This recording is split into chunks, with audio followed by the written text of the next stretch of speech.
Hello, and welcome to Creators in Conversation, Black by Design. My name is Mulaney Barnett, and I'm a visual artist, and I'm the founder of the Black Artists and Designers Guild. This is the second of our Creators in Conversation for today. Creators in Conversation was built in support of our futuristic project, Obsidian Virtual Concept House. Set in the year 2025, Obsidian House showcases spaces designed by 23 BADG members. Each of the sections of the house honors the legacy of creativity and cultural traditions of the global Black diaspora. Black by Design, How Blackness Shaped American Cities, traces the history and impact of Black aesthetic and cultural influences and contributions across disciplines to the color, flavor, and architectural shape of America. I'm so happy to introduce curator and art historian Dr. Anita Bateman, our moderator. Anita recently worked on Where is Africa, a years-long engagement with architect Emmanuel Admasu at, at the Rhode Island School of Design. Where is Africa called together Black contemporary artists, curators, designers, and academics actively engaged in representing the African continent, both inside and outside its geographic boundaries. That unique perspective was one we thought would make her perfect to lead this discussion. Thank you so much for joining us for Black by Design, Anita. Thank you so much, Melanie, and thank you for everyone joining us on Zoom today. I'm really excited to be moderating this conversation and to have been able to participate and witness last night's launch. Oh, thank you, Anita. Have a wonderful conversation. I look forward to hearing more. Thank you. All right. I'm joined today by one of the architects of Obsidian, Nina Cooke John, as well as organizers and creatives, Kamau Ware and Tahirah Rasheed, who I will introduce now.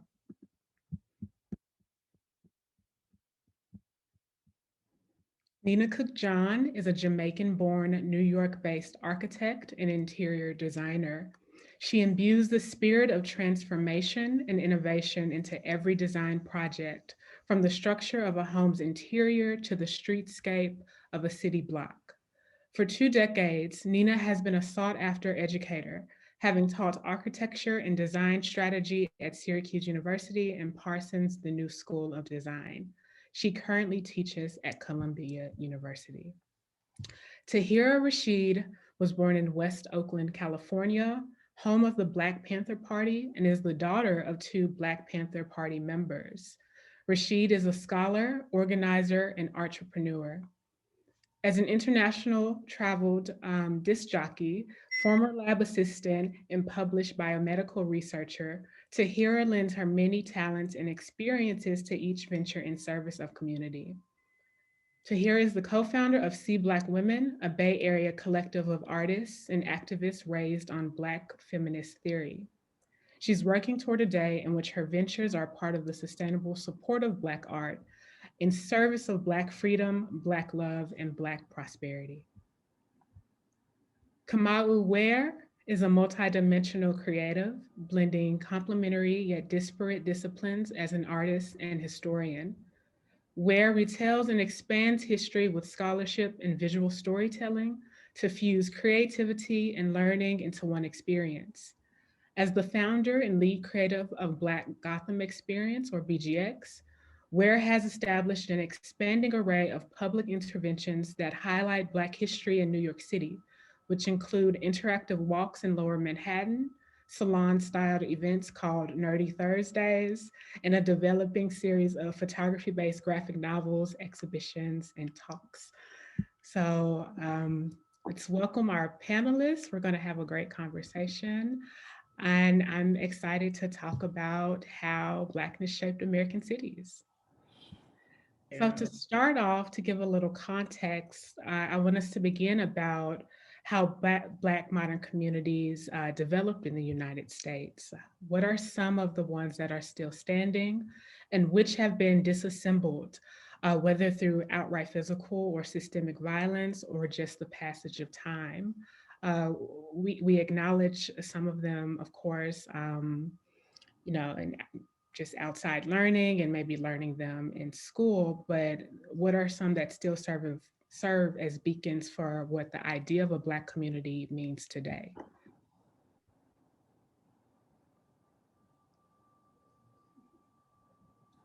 Not all at once.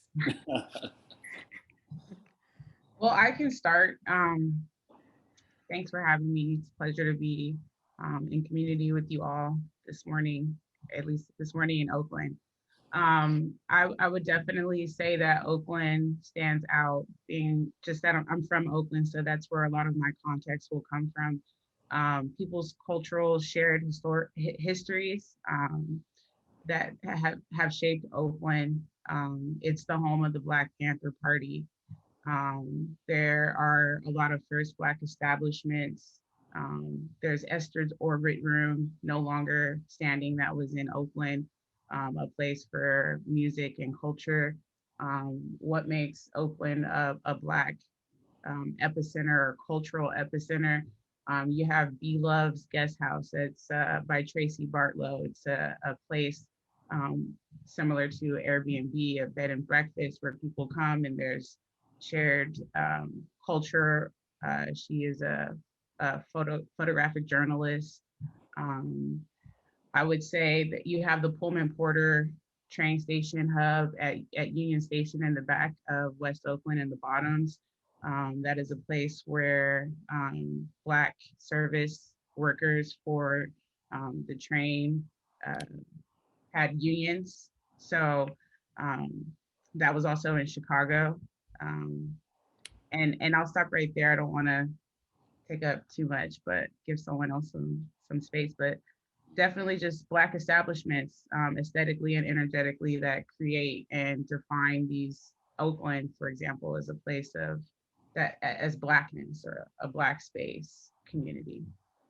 And I just wanted to point out, in thinking about this idea of the Black communities, a lot of them were formed because of segregational practices, right? And redlining practices. But ultimately, in spite of those, these communities have thrived in terms of being like incubators for Black culture. So even though there were segregationist practices that caused these enclaves, those enclaves are still really strong as cultural production places for Black communities. Well, I know when I think about cities, there's like a sense of like landscape of bridges and buildings and concrete and steel, and often the way the narrative is shared, you know, this revolution of industry just kind of came out of anywhere, right? Like I don't know, we had bridges and we had steel, but it's like that came from the profits from cotton, from Black bodies, and so even regardless to what city you're on, which side of the nation you're in, or side of the ocean, a lot of times you have cities that have literal, legacies of like Black bodies baked into what financed and made those things possible. And there are certain places, such as New York City, where I'm sitting right now, that have histories that go back to before there was steel, before there was a cotton industry. And you have spaces that were Black people and Indigenous people, held community. And I think that's an important part of understanding that you can go back in time and see the history, and go to spaces where Black people, slept, raised families, raised animals, buried their dead, that now might be like where a condo is, or a hotel, or a bank.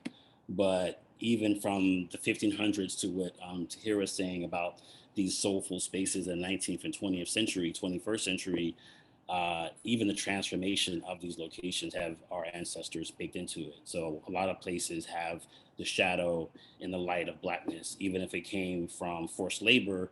There's a way of like acknowledging that like this wouldn't be here. You know what I mean? All of it has a Black connection. Yeah, it's great that you mentioned history, Kamau, because, in preparing for this talk, it brought me back to, thinking through the Great Migration and what that means, and what that still sort of means for the communities of color in the United States, specifically thinking about the movement from the Black Belt, which is the southern part of the United States.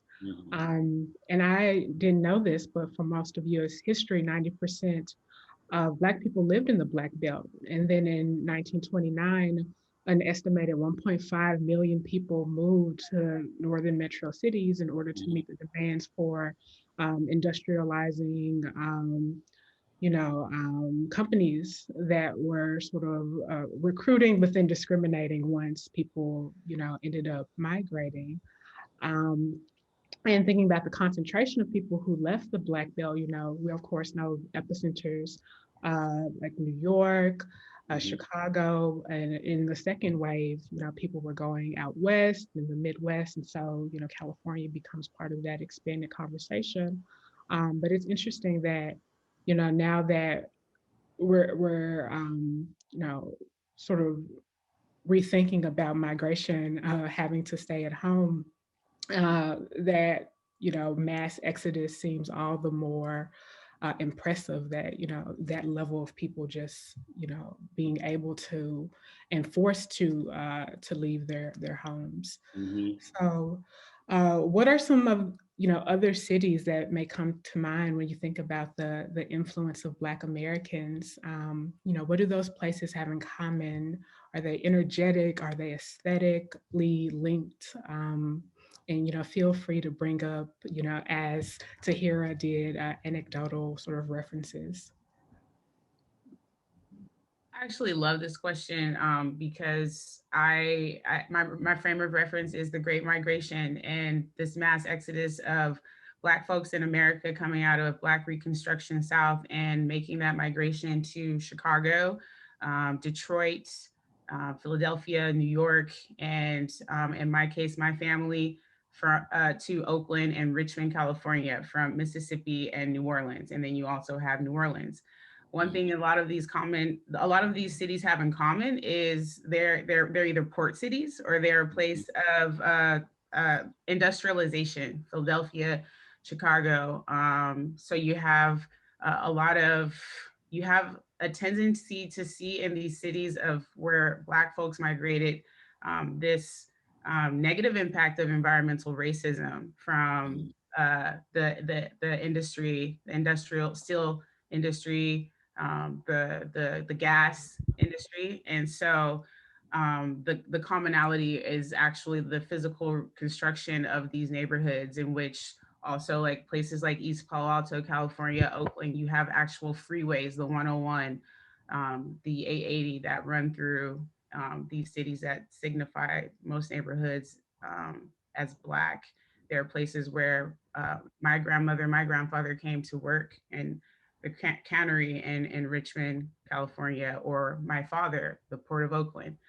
So I think that's one commonality that I see. There are a lot of port cities.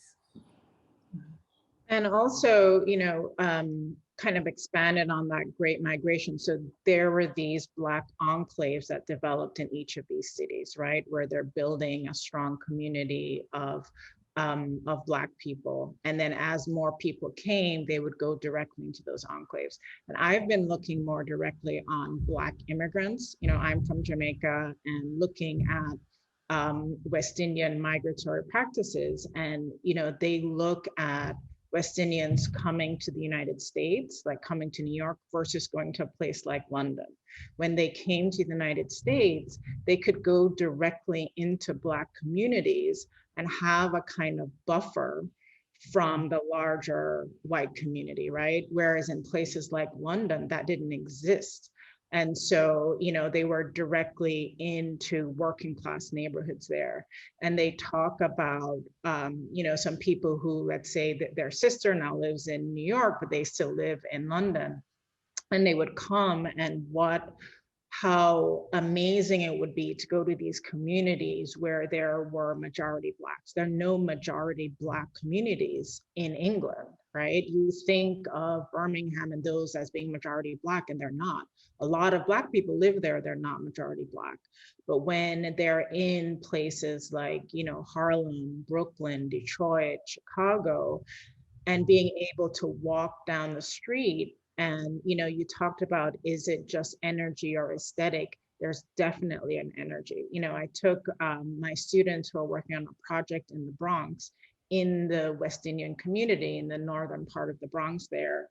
And, you know, from, you know, people parked with their cars down, blaring the West Indian music, you know, to the shops that are every other block, you know, whether it's the restaurants, the bakeries, the food shops, fruits and vegetables directly linked to it, and how those start to mark the community, right? You can start to identify who is a part of this community by, you know, how the storefronts are being marked, by who is living here. You know, every other block there's a church.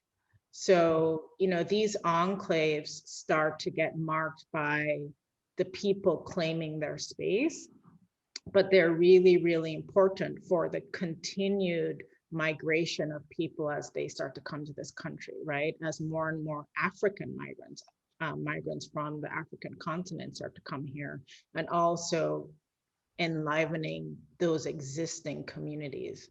Mhm. Yeah, this is a great question, and I appreciate. I'm kind of nerding out, like, oh yeah, I gotta say something too. I'm listening to it, Nina, and Tahirah saying, and just amen corner over here. I think that there's a way that energy and aesthetics unite when it comes to Black memory. I think that the other side of the migration is that there is a very powerful sense of, you know, anti-Blackness that wasn't just below the Mason-Dixon line, and people found out upon that great migration how much there was, if I can quote Mary J, hateration on both sides of the Mason-Dixon line. You know what I mean? And I think that we sometimes get caught in the curated narrative that there's a North and there's a South. The South is bad, the North is good. And the Great Migration happened because there was all this anti-Blackness and Jim Crow in the South. And a lot of this is like Reconstruction going forward on the timeline. But you realize that there are Black people in places like New York being chased and lynched in 1863 before the amendments were even written. And so before there's even a time to reconstruct the country after the Civil War, there's Black people being pushed out of Seneca Village, what is now Central Park. There's Black folks being chased around New York City just because of the color of their skin, like free Black people, you know what I mean? And so part of what has happened is that memory just comes across in aesthetics. You know, it might not be always the built environment, but if I can, you know, think about my hometown of Pittsburgh, you know, a lot of those things end up in like August Wilson Place, you know, in the Hill District that also was destroyed by quote unquote urban renewal, you know, the same way other Black neighborhoods were systematically broken down.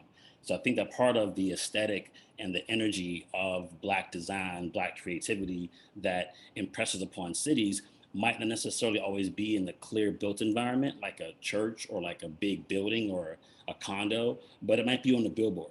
You know, it might be like some of the colorways, some of like the aesthetics, some of the things that come from things passed down. You know, that sense of like old wear and tear that might make a place like Red Rooster look nice, but it's like that's memory. You know what I mean? So I think there's a Black energetic aesthetic to Black memory that keeps us connected to, you know, both North and South, pre and post migrate, you know, pre and post migration.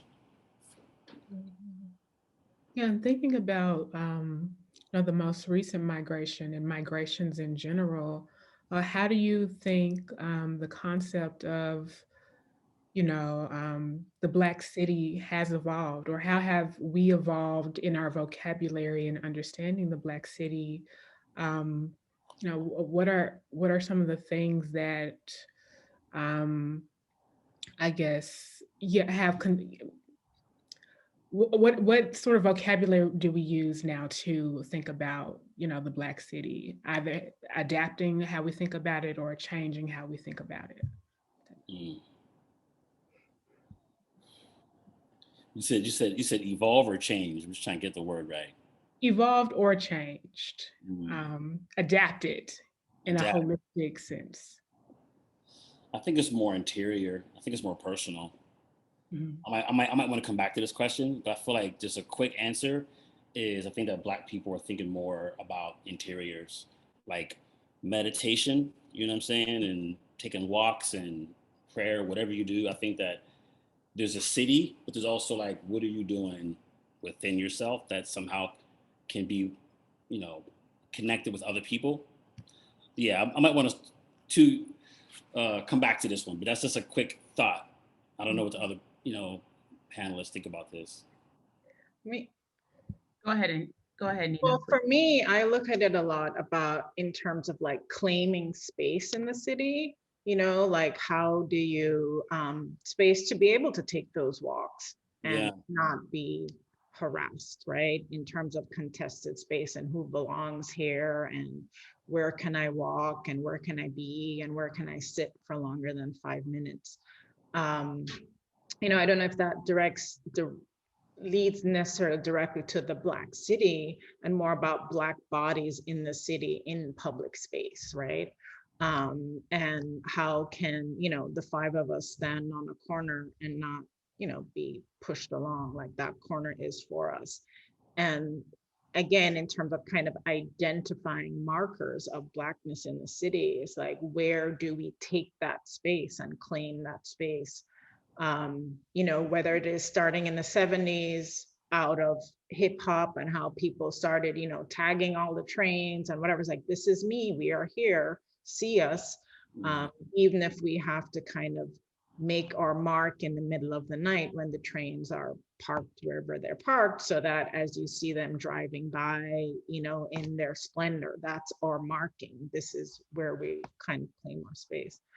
Or, claiming the literal spaces of rec rooms, whatever, as they're developing music or whatever it might be. But how do you take over these spaces for what culturally we need to be doing or we want to be doing to build our communities? I definitely want to build off of what you just said, Nina. Thank you for saying that. I think these cultural markers are extremely significant. There was a billboard that went up in Oakland right at the beginning of coronavirus that said Oakland doesn't negotiate with racists.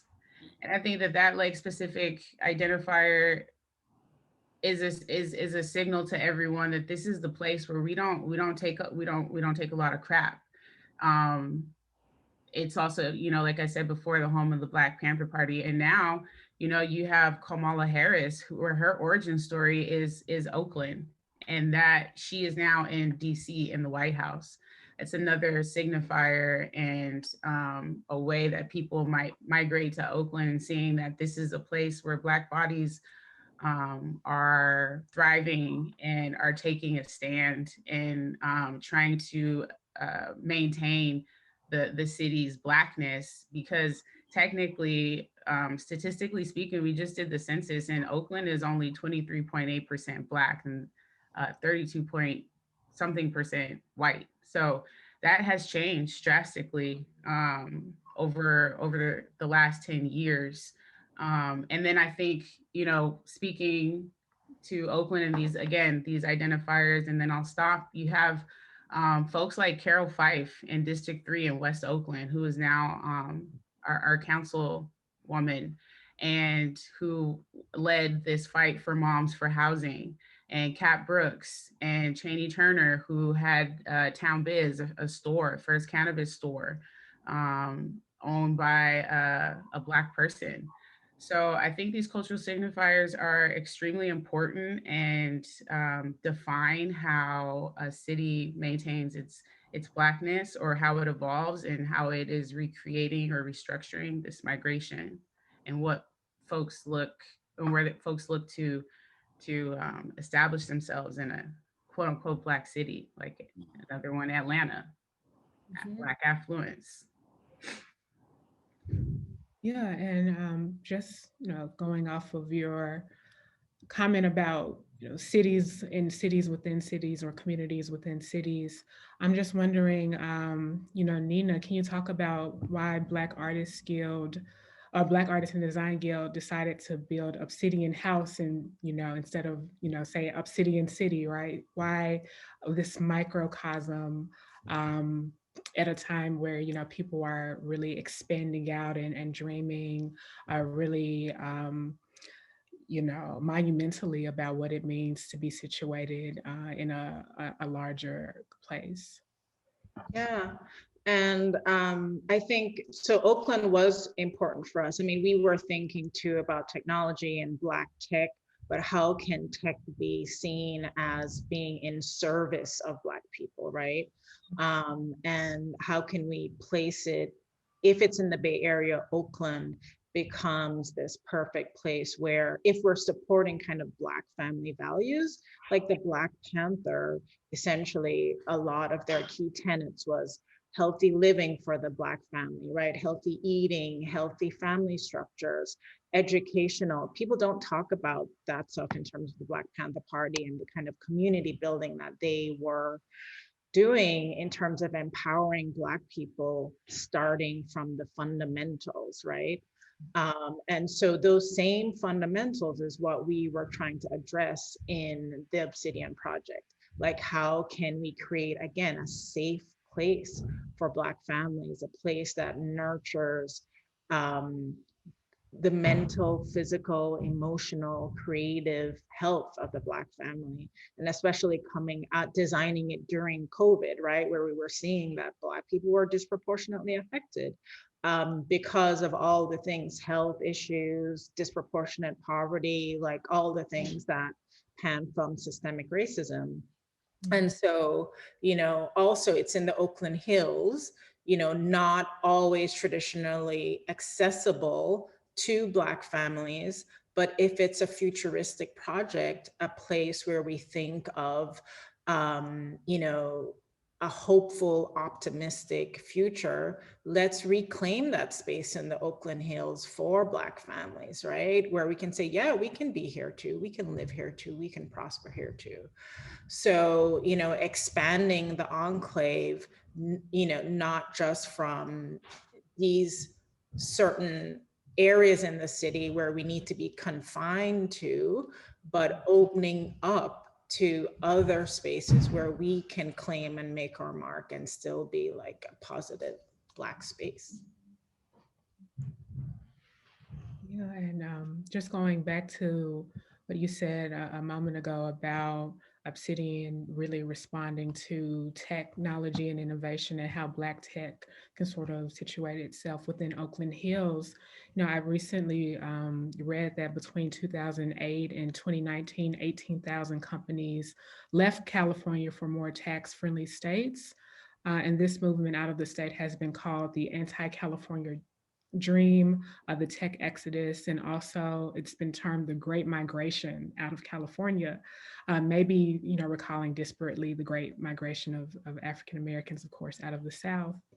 So this next question or set of questions are for Nina and Tahirah. Nina, can you offer thoughts about how the project responds to the tech exodus and how Black tech is sort of reconfiguring itself in regard to, this mass movement of presumably, white-led companies out of the area? And as an organizer and activist, how has the exodus shaped community engagement for your work, T? Especially because the domination of major tech, gentrification and disinvestment have been a direct cause of housing displacement for many low-income Black and Latinx households.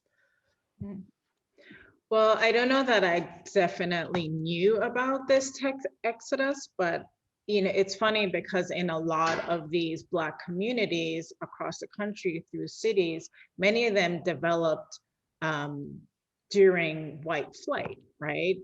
So Bed-Stuy was predominantly white at one point, and then the white people started leaving as the Black people started coming in during that Great Migration, right? And so if these big tech companies are leaving, can we fill in that gap? Can we take it over and make it our own? Because like you said, many of those neighborhoods had been affected by the gentrification caused by, this development of tech in the area, right? Where people could no longer afford to buy anything in the Bay Area because everything got so expensive. because so many people in the technology industry were getting paid these huge salaries, but the percentage of them that were Black or are Black is so small. And in talking to people who are part of the Black tech community, it's not necessarily a tight knit community, just, disparate, because there are so few of them, though they try to provide support for each other. So it's interesting to see how, what will fill the gap of this tech exodus if they really do all leave California. Yeah, and I respond similarly in echoing everything that Nina said. And, also, Oakland is Ohlone territory and land. And what I want to say is that there's always this tug of war when things like this happen specifically with the tech industry.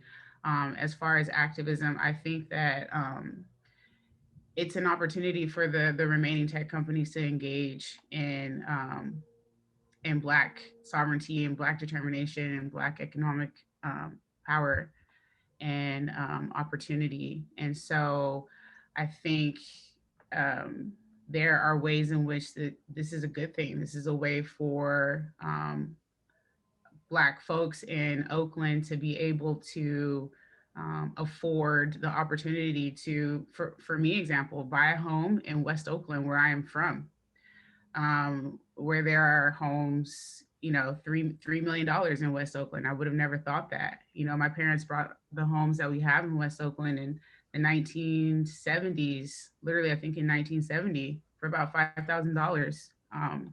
And nobody wanted to come to these neighborhoods. So again, I think it's just this history has this repeated pattern of it repeats itself.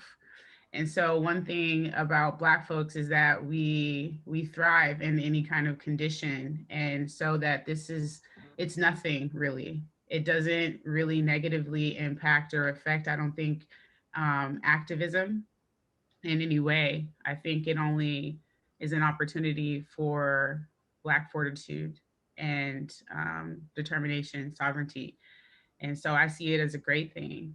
Oracle, was one of those companies that went to Texas, Austin, and so like what happened in Oakland is now going to happen in Texas or Houston, possibly, right? So we just look at the patterns that history has provided us, and we've lived them also, so we know how to survive. And I think it's a great thing, actually. Looking forward to it. Thank you. For Kamau, so Black Gotham, it's celebrating 10 years, and it originated as a way to acknowledge the impact on the African diaspora on the making of New York City, as you've talked about. Can you say a little more about how the project has evolved since its founding and some of the interventions that you're most proud of in the city? Well, I think that the walking tour was sequentially the first thing that we started doing.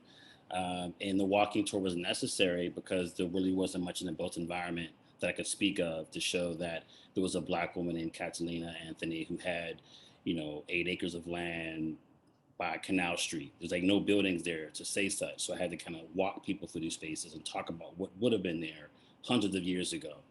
And through my digging through the archives and artifacts, you just begin to see that Black people tend to always show up on documents that might be, ship manifest or a court record because they rebelled, or a bill of sale or manumission papers, but you never really have their likeness. And so as a photographer and as a person who really relies on visuals, the thing that we didn't do necessarily first, but came like about 3 years after the first walking tour, like in 2013, was like, let's begin to create these artifacts that are missing, because you can go to Portugal, you can go to Spain, you can go to France, you can go to a lot of places, you can go to Ghana, Congo, and certain images from this time period just don't exist in the world. And so one of the things that we're doing that is pivotal is creating a body of work, creating a corpus of images of people where someone like you, Anita, could step in and play the role of a historic figure, and then that becomes an artifact to not just connect to the past, but also build a bridge for the future. And they'll be just as important as things that are like 300 years old now in the future. And so we often think about time as a linear thing, like, oh, that's the past. You can't quite recreate that. It's like, yeah, but there weren't cameras during the Pilgrims either. But we have 200-year-old pictures that feel like really heavy. But it's like it was made like 100 years after the Pilgrims were gone. And even calling them Pilgrims is like historical branding, right? And so, how do we step into this non-linear time and begin to heal these wounds that aren't necessarily unreachable because we're in the future? You know what I'm saying? And so I'm really proud that we're stepping into this with a community to make more historic records of our ancestors, of our past, so that we can heal from it now, but also imagine how many shoulders our future can stand upon because of that. And one of the things that we're doing that I'm really proud of, we just got a resolution passed with Community Board 2, which is a number of neighborhoods between 14th Street and Canal Street in west of Bowery, as we had a resolution that was passed unanimously by that community board to acknowledge that they want to find where the different locations are, where Black people were landowners in the 1600s before New York City was invented, and acknowledge those locations.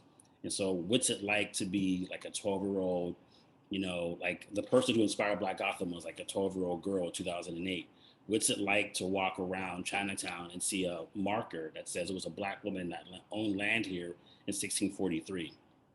And so that's going to be an ongoing thing that involves, of course, the public square and architecture and design and planning, but it's about putting a literal flag down to invite people to be a part of erasing the erasure with imagination. That's great. I'm going to ask you to imagine one last thing, and then we'll go to our Q&A. But so much of what has defined Black communal spaces depends on the notion of gathering, of being sort of in fellowship and physical proximity to our neighbors and our loved ones. Now and in a post-COVID world, how do you imagine the idea of gathering shifting? Whether that means accommodating new spaces of virtual socialization or designing, different theoretical landscapes to be with, but apart from, one another. That's a tough one. I like that one because I am so focused on, I think it's important to be present in the now, but I'm very much so focused on the future. And Kamau, your project speaks to this. And my partners over at Colexo are working on like these virtual experiences and monument marking. And I have to give a shout out to Jill Christina in West Oakland doing the Women of the Black Panther Party mural, and that being a space for people to convene and see and look up and see these historical women who have shaped the community of West Oakland, and these programs like food programs and community and safety and health. And Dana King is working on the bus for Huey P. Newton, and that being another monument and a place where Black folks can go and convene and see the past right now and the present and be able to imagine their futures. So I think that is the way of, that is the new way. These experiences like Obsidian House that is virtual, and the way that we gather outside that does not have to be in crowds and traditional ways that we used to, because the old way is dead, and it's time to look to what is new and what we can imagine. I think that that's really important. Trying to hold on to that really tightly, to imagine a new future from all the past where we've come from. And that idea of gathering in public, I think we're realizing, or we're doing it more again, right? Meaning outside, because that's the best way to do it while socially distanced out in fresh air. But also it kind of reinforces the importance of public space, right? in terms of us being able to gather outside in significant numbers or in few numbers. And because gathering in public space, whether it's for protest or leisure or whatever it is a big part of building community, where you realize this is where I'm from, these are my neighbors, this place belongs to us, it's important to us. It's where we're raising our families, it's where we're building our community. And so building that, strengthening that in public space becomes so much more important.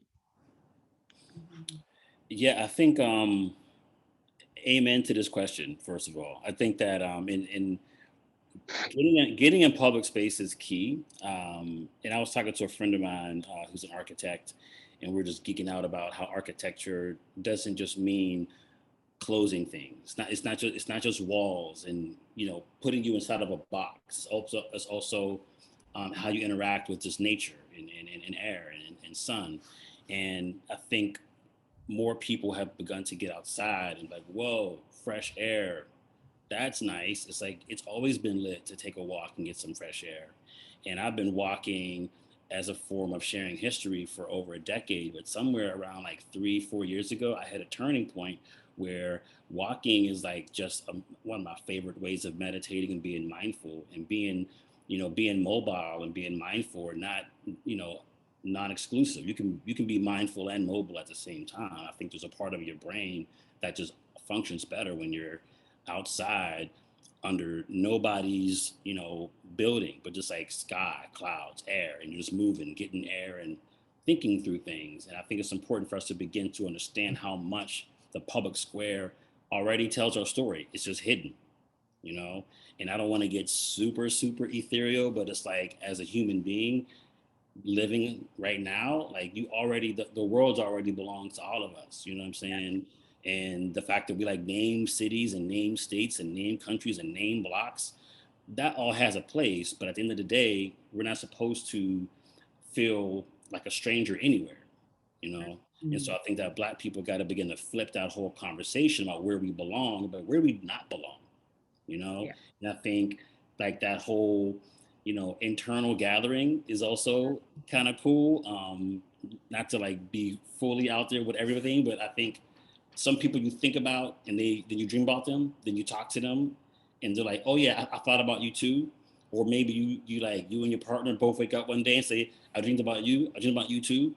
Like, we're so taught to like think that's crazy or weird, but it's like we rely on social media and screens, but sometimes, you might be able to like meet somebody in meditation or in your dream, and that's a way to gather too. I think that we got to just think boldly about our powers and what can be, and go for it, because I'm tired of talking about the same things every 100 years. Like, racism is getting old. That meeting in meditation is deep. We can do it. It's been done. Right on. Okay, so we're gonna take questions from our audience members. This is from Angela Hennessy. Hi, Angela. Land politics, this is Angela. Land politics are at the center of this conversation. Can y'all talk about the relationship between Black and Indigenous communities?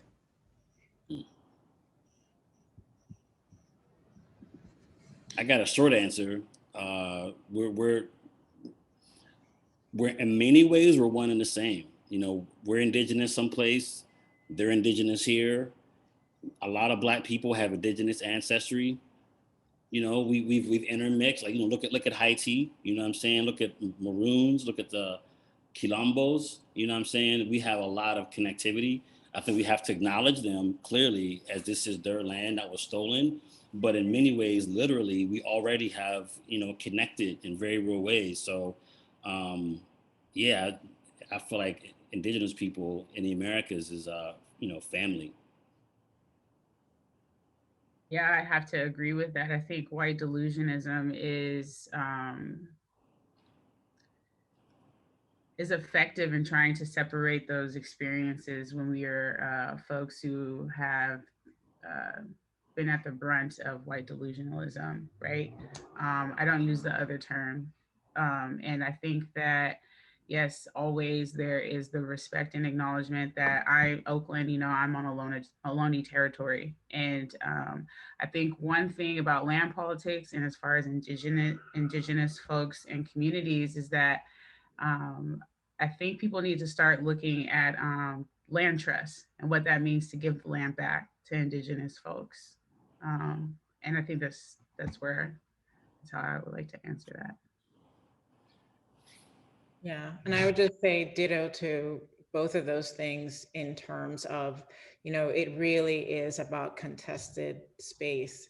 And in one case where Black people have been forced into certain neighborhoods, and yes, making the most of them, but the same with Indigenous peoples in America, where they were forced off of their lands and replaced into, really specific spaces where they could be contained.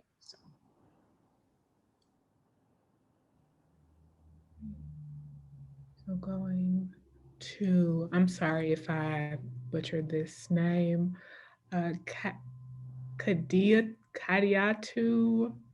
Kulubeli. I'm so sorry, whoever you are.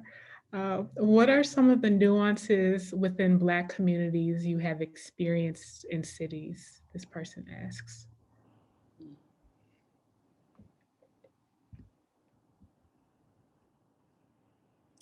Nuances. Well, if you like look at some of the, be it a clubhouse room or a tweet or like a tweet, I think that Blackness is a big umbrella, and I think it's a beautiful big umbrella, but I think there's value in being under that umbrella and acknowledging all the elements in it without having to like filter it out. Like, oh, you're not Black because you're from Ethiopia, or you're not Black because you're too light, or you're not Black because you're an immigrant, or you're not Black because you're that. It's like, wait a minute, like you can opt into Blackness under like a large umbrella. I think that there's nuances to acknowledge that being an African American might have different experiences than an immigrant African, but acknowledging those nuances is one of the beautiful parts about how Blackness still can define us all.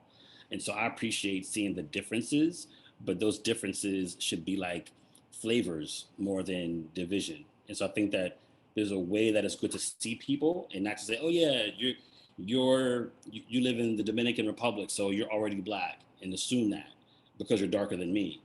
But acknowledge the difference and acknowledge the similarities. I think people need to be seen for who they are and how they see themselves. And then, Blackness really can be an amazing unifier. I think Blackness scares a lot of people because of how big the umbrella is. And if Black folks do get organized, it's like, how do you stop it from, getting even more powerful? But I think that people need to be seen for their cultural heritage that they have within Blackness. And if you don't see it, they can feel disrespected. So I think Blackness can be used in a way that obscures someone's identity, but is really meant to augment a collective identity. But I personally see it showing up in the built environment just because that's where I'm looking. As like I mentioned before, whether it is the churches on every other block, the barber shops on every block, the hair salons on every block, but also as like different immigrants come in too, in certain parts of New York City, as more Africans move in of different religious backgrounds, there are more mosques that pop up, there are more halal shops, there are more, food and vegetable shops that are specific to the different cultures.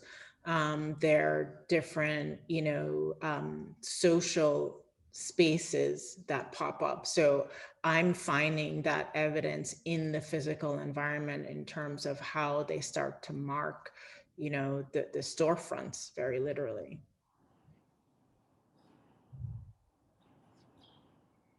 All right, I think we have time for maybe one more question before we wrap up. So this is again from Angela. What about the changing demographics of Black cities?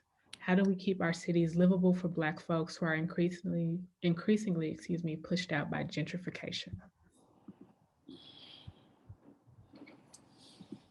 That's really tough, because, you know, as cities start to expand and become more desirable for different people, very often, you know, people are looking to real estate opportunities. And what that means is buying stuff cheap and selling it for higher prices, right? And very often, because of redlining, where Black people live is where oftentimes there's a less expensive real estate. And how do people come in, you know, buy up spaces and then try to sell it to, you know, different people, and suddenly people who've been living there for generations can no longer continue to live there, right? And if you're living in public housing in that space and now you have enough money to move out of the public housing, there's no place in your neighborhood that you can still afford to move into. So how do we look into things like community trusts and that can help to preserve spaces in cities for Black people, so you don't have to move out of the city as soon as, you know, you earn enough to move out of public housing because there's no space for you in your neighborhood. It's a really, really tough, you know, it's one of those, I forgot what they call it, one of those wicked problems, right? Where it's not easy to solve, and it's like a multi-pronged approach, both economic, real estate, community policies, city policies that need to be addressed. Yeah, I'm here in Oakland, you know, almost about a year, last February, or a year and a couple of months, Carol Fife, Moms for Housing, which definitely directly influenced public policy and housing policy. So I think, you know, being an activist, just by nature of where I'm from and being Black, it is not to is taking that stand and being active in community and civic engagement. These legislation informs policy, you know. So I see a lot of people in Oakland, like I said, Cat Brooks, Carol Fife, Chaney Turner, running for office, and where it is directly influential on how Black communities maintain housing. And you know, I think in Oakland I have the fortunate experience directly of seeing Black women lead this. Mm. I remember 2014, I went to Oakland for an event, and I remember I was talking to a brother about Brooklyn, and I mentioned gentrification, and this cat skid on his bike and turned around. I was like, exactly, and started talking about gentrification in Oakland, and I'm sitting there like, I didn't stop him from the diatribe. I got it, but what flipped me out is after the conversation ended, I looked at the person I was talking to and I was like, wow, we were talking about Brooklyn. And he heard gentrification and stopped his bike and just came to us and was like, yeah, man, this is, and just got into how it's affecting Oakland. And I was like, wow. And as Nina said, it's one of those things where like if you need to work out, you know, you're not gonna go to the gym once and come out like, yo, 1 hour, done. It's like gentrification is like changing your body. You know what I'm saying? It's like you got to change your diet. You got to work out. You have to change your schedule. You have to. You can't do one thing and fix it. You know what I mean? But I think that, you know, just like anything, you know, drinking water is always a good thing, right? If you don't like gentrification, you might want to support some Black businesses. You know, you might want to find a way to talk about economic plans. You might want to show some unity everywhere you can, you know, because we're not going to solve that without money and without unity. So let's drink our water. Let's, you know, commit to making some changes, because gentrification is a thing we often talk about as like this very large monster, but it's like you can't go talk to that monster without no weapons. I just want to, I apologize. I want to state for reference, I don't want to speak without context. Moms for Housing was a campaign that was led by homeless mothers in Oakland, in which they occupied a house that was empty. And this house being empty was owned by a company, or quote unquote, a spectator. And this happens in a lot of areas in urban communities, where spectators, big businesses come in and they purchase houses, and they allow these houses to sit for years until they gain equity, and then they sell them at an extremely overpriced amount. And so what Nina Cooke was talking about, land trust and community land trust, and being able to purchase those homes from those spectators, is what I was referring to when I kept saying Moms for Housing. A person who took a lead in that campaign was Carol Fife and Kat Brooks. I was also there myself, Cheney Turner. There's a lot of organizations. So I think, yeah, that's the water, forging these very active campaigns that point a spotlight on something that is happening institutional that is not right, and us taking a stand and taking our community back. Yeah, I think that's Amen. a great, amen. Yeah, Ashe. That's a Amen. great note to end on. Unfortunately, that's our time for today. So I want to thank Nina and Kamau and Tahirah. Thank you so much for joining us. And I hope the people who tuned in will tune in again for other programming for Obsidian. So yeah, take care, everyone. Have a happy weekend, a happy life, I guess. Thank you all. This is great. Thank you. Thanks, Nina, Kamau, Anita. Thanks. Appreciate y'all.